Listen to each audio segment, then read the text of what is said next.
Yesu wankunze mfite ibyaha byinshi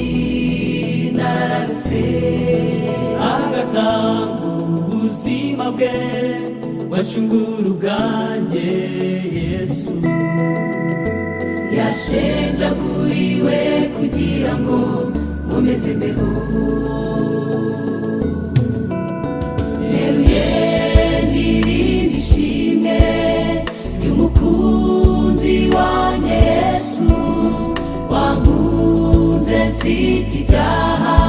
byinshi narararutse agatanga ubuzima bwe wacungura ubwanjye Yesu yashenjaguriwe kugira ngo nkomeze mbeho Yesu ni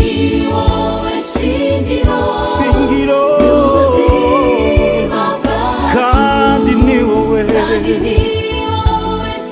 soko y'amahoro tugendana ikuzo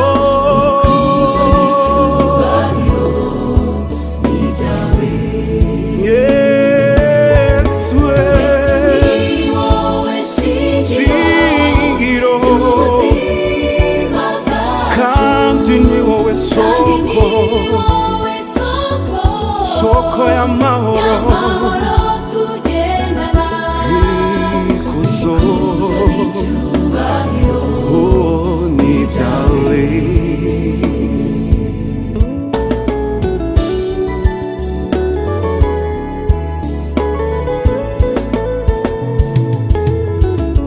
twibutse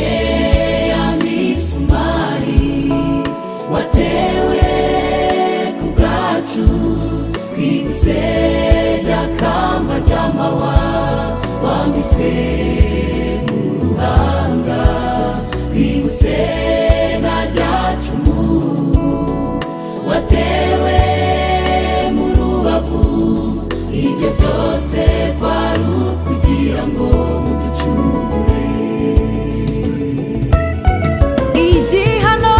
kiduhesha amahoro ni wowe wakishyizeho kandi ari nta cyaha na kimwe wakoze twibutse ya misumari watewe ku bwacu twibutse rya kamba ry'amahwa wambitswe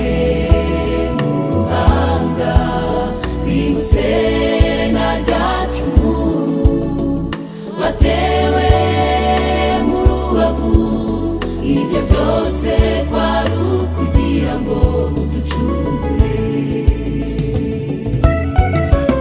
igihano kiduhesha amahoro ni wowe wakishyizeho kandi ari nta cyaha na kimwe wakoze tuzahora twirahira izina ryawe Yesu twirahira izina ryawe tuzahora twirahira izina ryawe Yesu tuzahora twirahira izina ryawe Yesu tuzahora